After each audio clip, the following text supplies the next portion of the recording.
Nesse tema, é tempo de voltar, e reconhecemos que esse período de pandemia tem sido um período muito difícil para algumas pessoas. Cada pessoa tem reagido de maneira diferente a esse período tão complicado. E se para algumas pessoas tem sido um tempo de superação, tem sido um tempo de reinvenção, tem sido um tempo de novos aprendizados, tem sido um tempo de novos desafios, e tem gente que se joga, que enfrenta esse novo momento com o coração cheio de esperança. Para outras pessoas, esse não tem sido um tempo fácil, e esse tem sido para algumas pessoas um tempo muito delicado. Independente da circunstância em que você se encontra, e das situações que têm marcado a sua vida nesse tempo, temos compartilhado que esse é tempo de voltar.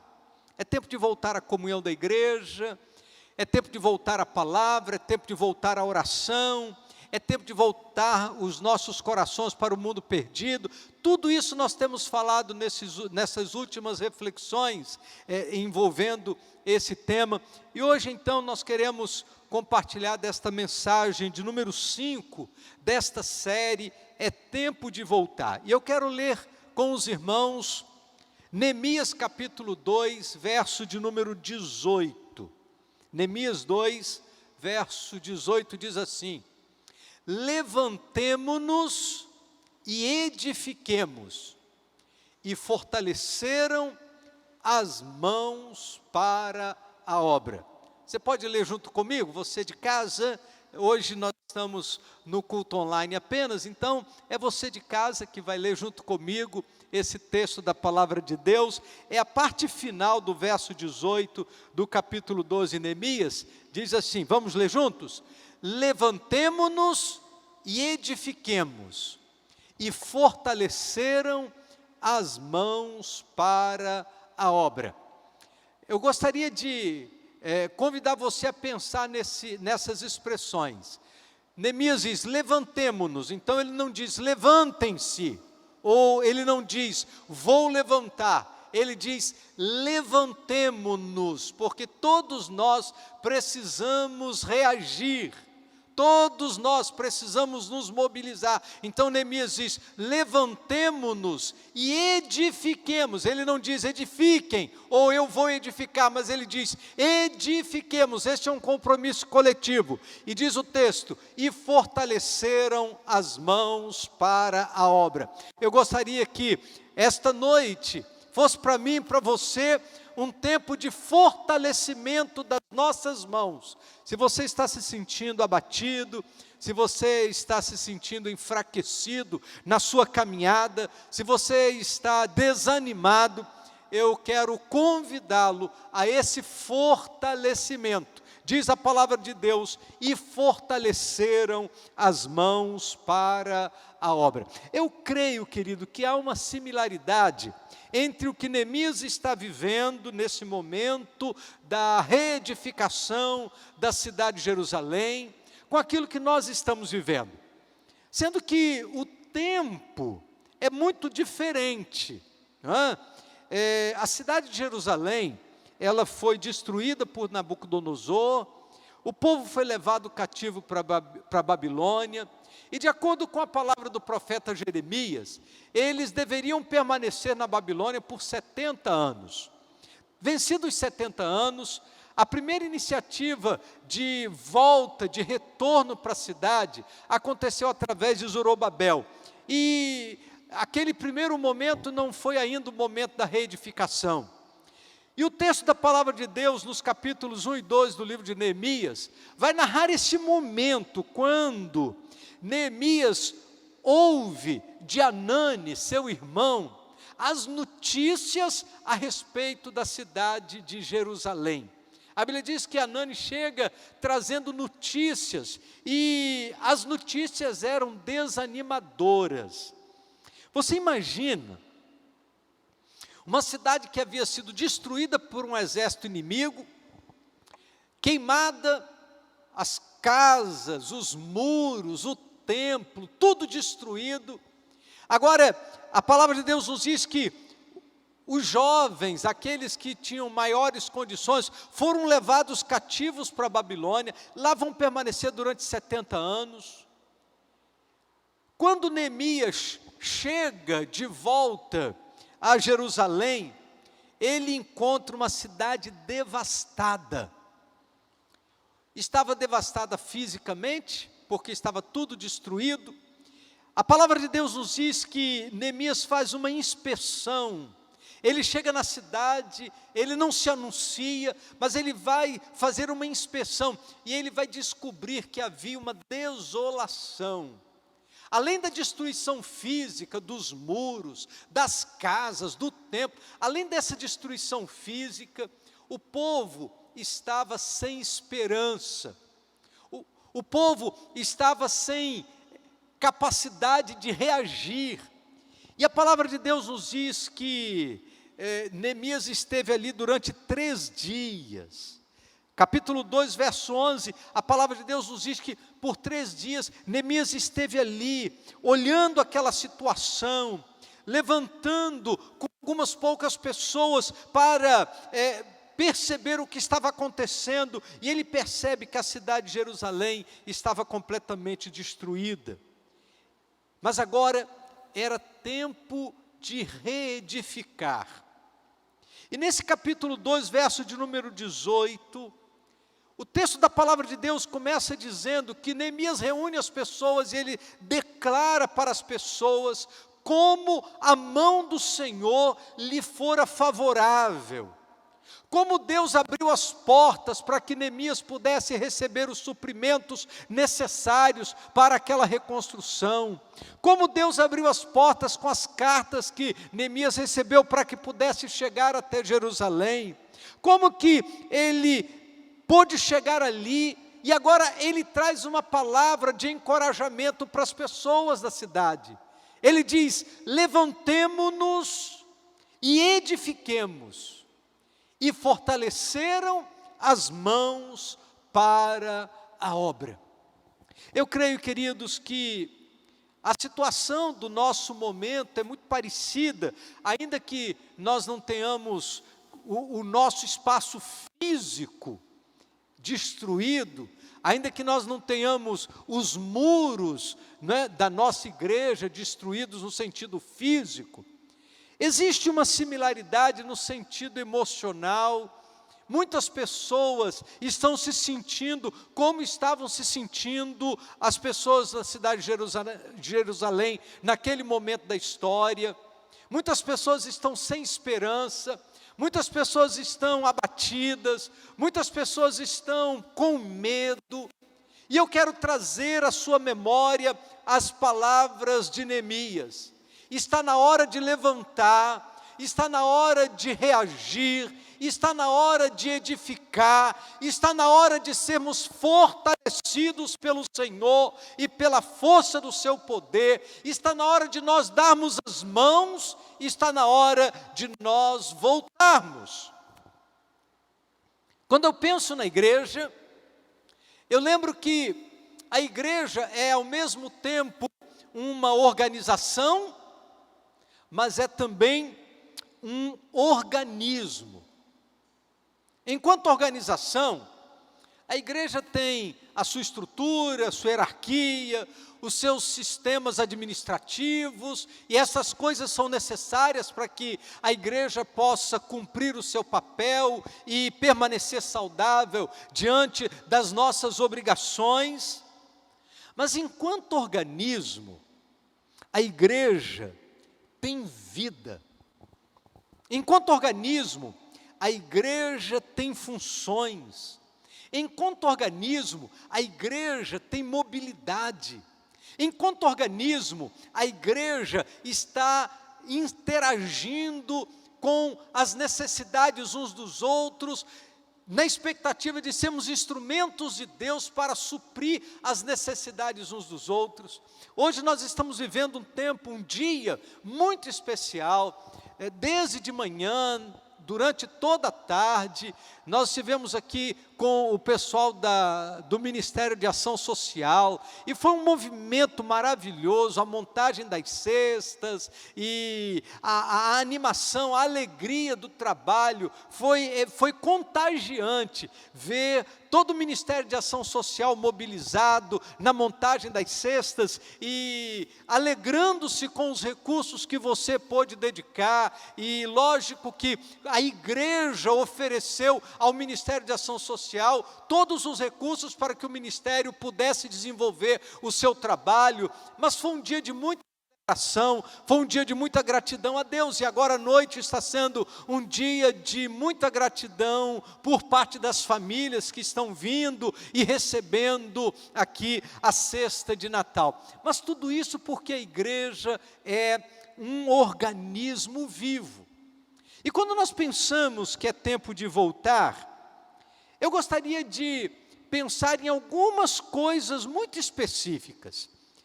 Em primeiro lugar, é tempo de voltar a esta visão de reino.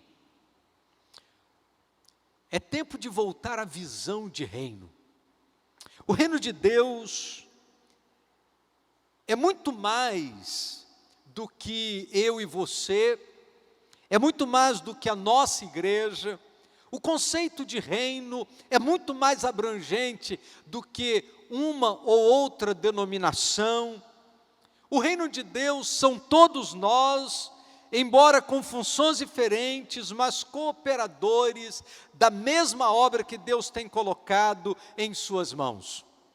Deus nos chamou para sermos aqueles que entendem as realidades do reino e trabalham para que o sinal histórico do reino de Deus se manifeste através da vida da igreja, na medida em que o caráter do reino se manifesta através da nossa prática.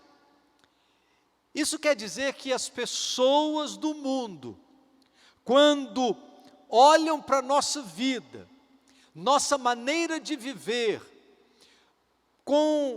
quando olham para os nossos compromissos, para a nossa ética, para a nossa generosidade, para os nossos relacionamentos, para a nossa comunhão, o mundo vê em nós a prévia do reino. O mundo percebe na nossa maneira de viver a prévia do reino, porque ele continua sendo o centro da nossa vida. É a visão de reino que nos leva a evangelizar, é a visão de reino que nos leva a comungar, é a visão de reino que nos leva a doar, é a visão de reino que nos leva a contribuir para o bem uns dos outros, é a visão de reino que nos leva a acolher, é a visão de reino que nos leva a abraçar, é a visão de reino que nos leva a superar as crises e dificuldades, porque o reino de Deus está dentro de vós, diz a palavra do Senhor. Então, quando nós pensamos que é tempo de voltar, e lembramos da expressão do livro de Neemias, nós precisamos nos lembrar, é tempo de voltar a esta compreensão de que somos parte do reino. Em segundo lugar, não menos importante, é tempo de voltar ao nosso compromisso devocional. Eu gosto sempre de lembrar que a oração precede a ação. A igreja, ela anda de joelhos na sua marcha, no cumprimento da sua missão. Esse tempo de pandemia tem sido um tempo de muita oração. Oramos permanentemente por pessoas que conhecemos, pessoas de perto, pessoas de longe, e vez por outra somos surpreendidos com uma notícia. Hoje, por exemplo, eu fui surpreendido com a notícia de que a Karen, esposa do Alex, está internada, e orei por ela, junto com o Alex, mandei um áudio para ela, orando por ela. Ela está em isolamento, e nós estamos orando a Deus pela vida da Karen. Estamos orando a Deus pela vida de tantas pessoas que estão atravessando esses momentos tão complicados. Mas nesse tempo, nós temos sido bombardeados por tantas notícias ruins. Então, nós voltamos o nosso coração para a presença de Deus e nos quebrantamos diante do Senhor em oração. Mas eu gostaria de lembrar de uma expressão bíblica que está lá no livro do profeta Abacuque, capítulo 3, verso 2. A palavra de Deus diz assim: ouvi, Senhor, a tua palavra e temi. Aviva, ó Senhor, a tua obra no meio dos anos. No meio dos anos, faze-a conhecida. Na tua ira, lembra-te de misericórdia. A primeira expressão desse versículo me chama muito a atenção quando o profeta diz assim: ouvi, Senhor, a tua palavra e temi. Aviva, ó Senhor, a tua obra no meio dos anos. Algumas coisas importantes que a gente aprende com o profeta Abacuque é que avivamento espiritual, ele acontece quando nós abrimos os nossos ouvidos para ouvir a palavra de Deus. Avivamento espiritual não acontece simplesmente por causa de uma necessidade temporária. Daqui a pouco, e espero que seja daqui a pouco mesmo, a Covid vai passar. Daqui a pouco, nós seremos vacinados. Daqui a pouco, essa pandemia vai virar história. Mas como vai estar a sua vida espiritual, se ela não foi despertada pelo poder da palavra, se ela foi despertada apenas por causa da necessidade temporária de uma enfermidade que bateu na sua casa, e não necessariamente por causa do seu quebrantamento e pelo reconhecimento da soberania de Deus na sua vida? Até quando Deus vai precisar mexer com a nossa vida a partir de necessidades? Até quando que nós vamos buscar ao Senhor apenas por uma questão temporária? Quando bate uma enfermidade, quando surge uma questão financeira difícil, quando o desemprego chega. Até quando nós vamos buscar a Deus apenas como um ente para resolver problemas específicos? Esta relação a gente chama de relação utilitária. Você sabe que ninguém gosta de se relacionar utilitariamente, porque quando alguém se relaciona conosco utilitariamente, a gente se sente usado, porque só nos procura por causa da necessidade temporária. Mas quando somos procurados porque alguém reconhece o nosso valor, é completamente diferente. Quando procuramos a Deus porque reconhecemos o valor da presença de Deus, o valor do cuidado de Deus, do amor de Deus, da bondade de Deus, da graça de Deus sobre a nossa vida, independente de necessidades temporárias, buscamos a Deus por quem Ele é, buscamos a Deus porque reconhecemos nossa necessidade dEle. É nesse momento que as coisas são transformadas na nossa vida. Ah, meu irmão, todos nós estamos orando para que a Covid seja vencida. Eu tenho muitos grupos de WhatsApp, muitos deles, e em muitos deles, a gente partilha desse desejo: Senhor, manda vacina, resolve problemas, Senhor, abençoa o mundo, Senhor, transforma esse momento. Todos nós estamos querendo ver esse momento vencido. Mas eu gostaria de voltar à pergunta: e quando ele vencer? E quando a Covid for vencida? E quando não houver mais pandemia? Como estará a sua vida com Deus? Você vai continuar buscando ao Senhor, porque você entende que Ele é o lugar mais importante para a sua vida? Ou apenas como uma relação utilitária ou utilitarista, porque você precisa, até que você não precise mais, e aí você vai esquecer de Deus de novo? É tempo de um novo compromisso devocional. Como anda a sua vida devocional? Tem uma frase de Agostinho que me chama a atenção. Ele diz assim: se você é um fracasso em sua vida de devoção, é um impostor em todas as outras coisas. Nós não podemos fingir dependência de Deus. Nós não podemos fingir proximidade com o Senhor, se isso não é a realidade da nossa vida. Spurgeon, escrevendo sobre isso, ele diz o seguinte: se formos fracos em nossa comunhão com Deus, seremos fracos em tudo. Por isso, querido, não é pandemia que vai produzir avivamento na sua vida.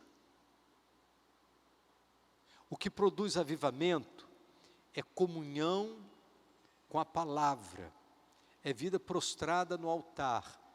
É isso que produz avivamento. Porque pandemia passa. Ela dura 2 anos, 1 ano, 3 anos, não sei quanto tempo vai durar, mas ela vai passar. Em algum momento, se Deus quiser, em breve, a gente vai ver essa pandemia pelas costas. Mas a nossa vida com Deus, ela não pode ficar restrita às circunstâncias da nossa necessidade. Por isso, é preciso voltar ao compromisso com a santidade. Número 3, é preciso voltar ao compromisso com a santidade. A consequência direta de um avivamento não é necessariamente o grito pelos livramentos. A consequência direta de um avivamento não é a gente se jogar na vida de oração até que passe a pandemia. Não. A consequência direta de um avivamento é uma busca pela presença de Deus. Intensamente, por uma vida santa e reta. Eu gosto de pensar que santidade é a linguagem de Deus. Não há como ter comunhão íntima com Ele, se não desenvolvermos e não estivermos interessados numa vida de santidade. Recentemente, eu ouvi de um pastor a seguinte expressão: foi-se o tempo em que os púlpitos proclamavam a necessidade de santidade. E eu fico muito preocupado com esse tipo de declaração, porque se nós tirarmos do nosso púlpito o grito pela necessidade de santidade, a gente pode fechar a igreja. Porque não há como viver na presença de Deus se não for no compromisso com a santidade. 1 Pedro capítulo 1, versos de 13 a 16, é um texto longo, mas eu creio que muito significativo. A palavra de Deus diz assim: portanto, cingidos os vossos lombos do vosso entendimento, sede sóbrios, e esperai inteiramente na graça que se vos ofereceu na revelação de Jesus Cristo. Como filhos obedientes, não vos conformando com as concupiscências que antes havia em vossa ignorância, mas como é santo aquele que vos chamou, Sede vós também santos em toda a vossa maneira de viver, porquanto está escrito: sede santos, porque eu sou santo. Não existe palavra mais atual do que o convite à santidade. Santidade não é se isolar de tudo e de todos. Santidade não envolve você se prender dentro de um espaço onde você perde o contato com o mundo exterior. Mas santidade é separar-se daquilo que contamina a nossa vida, daquilo que nos afasta de Deus e do seu propósito para as nossas vidas. Porque santidade é o que Deus deseja para mim e para você. O apóstolo Paulo, escrevendo na primeira carta aos Tessalonicenses, capítulo 4, verso 3, ele diz: porque esta é a vontade de Deus, a vossa santificação. Ah, pastor, eu quero viver segundo a vontade de Deus. Então sede santo. Ah, pastor, a vontade de Deus é aquilo que eu mais persigo. Então sede santo. Eu quero viver no centro da vontade de Deus. Então sede santo, porque a vontade de Deus é a vossa santificação. Hebreus 12, verso 14 diz: segui a paz com todos e a santificação, sem a qual ninguém verá o Senhor. Tem uma frase de A.W. Tozer que me confronta constantemente. Ele escreveu o seguinte: santos sem santidade são a grande tragédia do cristianismo. Nós somos santos, no sentido de termos sido separados para sermos do Senhor, sermos separados para pertencermos a Deus. Então, nessa condição, somos santos, porque já fomos separados pelo poder do sangue de Jesus. Mas, de acordo com a A.W. Tozer, santos sem santidade são a grande tragédia do cristianismo. Porque santo sem santidade dá mau testemunho, santo sem santidade não quer trabalhar, santo sem santidade não quer evangelizar, santo sem santidade não quer contribuir, santo sem santidade não quer dedicar dons e talentos, santos sem santidade estão querendo ser servidos em vez de servir. Nós temos um monte de santos sem santidade, e isso tem sido uma tragédia, meu querido. Especialmente nesse período de pandemia, o que tem acontecido de santos sem santidade é uma tragédia. E eu quero terminar a palavra desta noite lembrando também uma frase de Spurgeon. Ele diz o seguinte, escreveu o seguinte: santidade é o lado visível da salvação. Eu vou repetir: santidade é o lado visível da salvação. O que significa isso?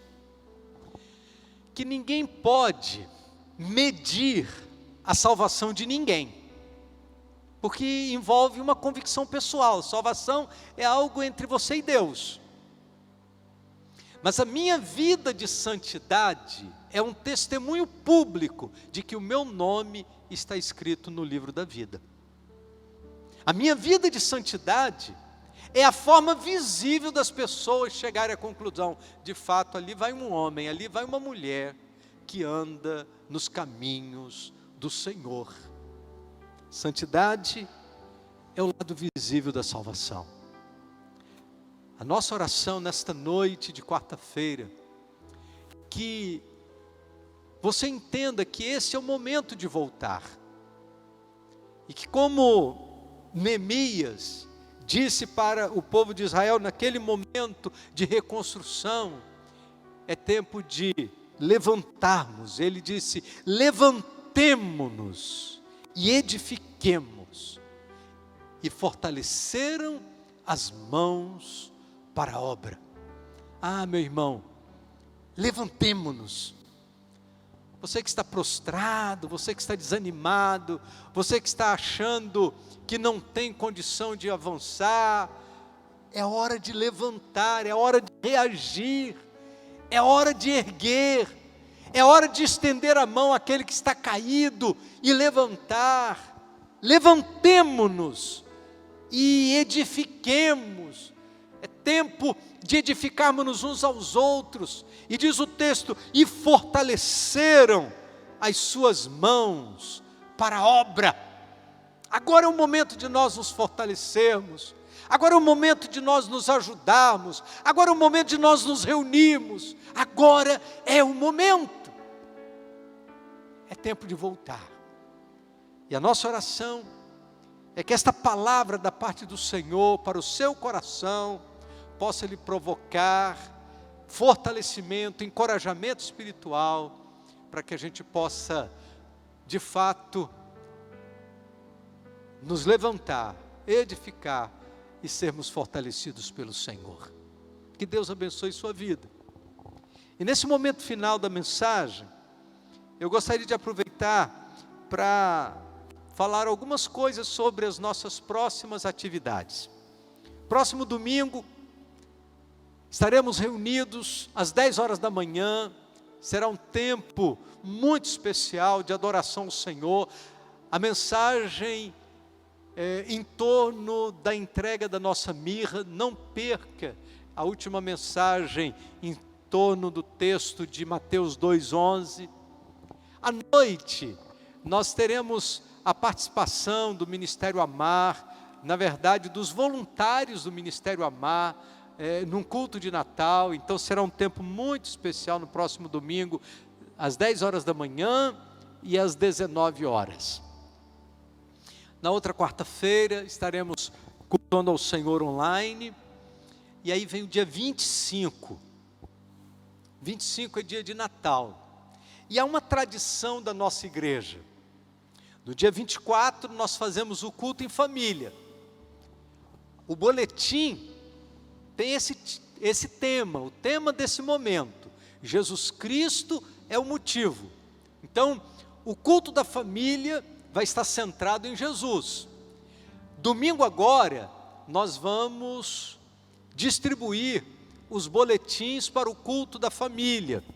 E então, tanto no culto da manhã, das 10 horas, como no culto da noite, nós teremos aqui os boletins para que você possa realizar o seu encontro familiar no dia 24.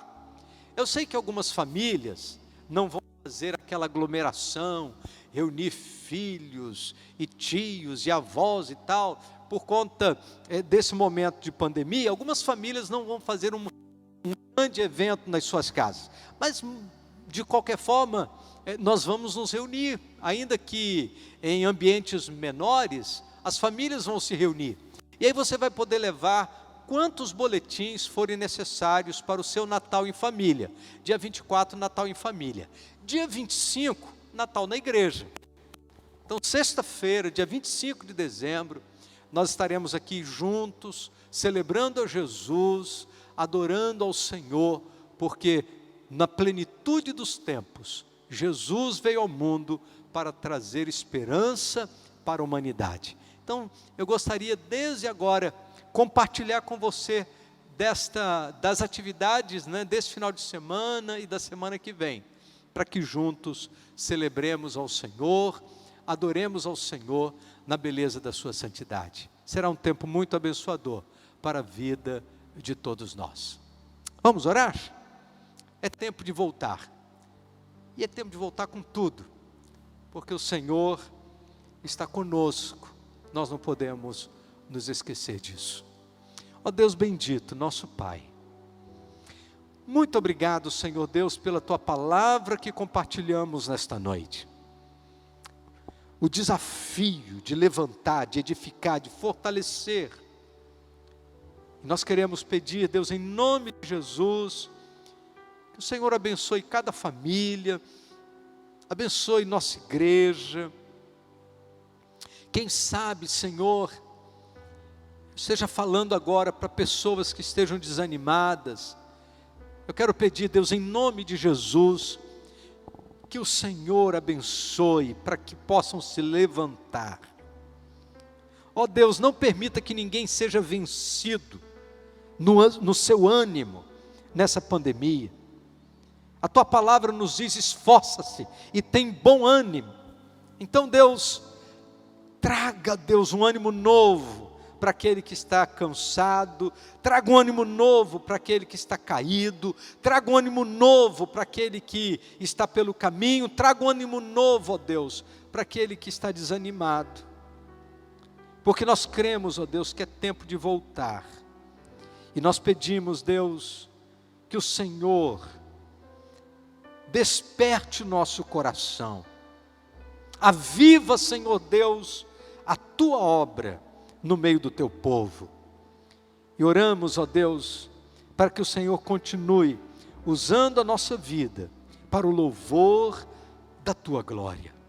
Obrigado, Deus bendito, por esta noite especial, tudo que a gente pôde viver nesse dia, e agora, Senhor Deus, pelo compartilhar da tua palavra, nós louvamos ao Senhor, e bendizemos o teu nome, e pedimos, Deus, que a bênção e o cuidado do Senhor se multiplique na vida de todo o teu povo, em nome do Senhor Jesus, amém, Senhor, amém. Deus abençoe sua vida, meu irmão, Deus abençoe sua vida, minha irmã. Lembre-se, levantemos, edifiquemos, e fortaleceram as suas mãos para a obra. Deus abençoe, tenha o restante de semana debaixo da graça do Senhor, e domingo estaremos todos aqui juntos. Lembre-se que não tem inscrição, nós não temos link de inscrição mais.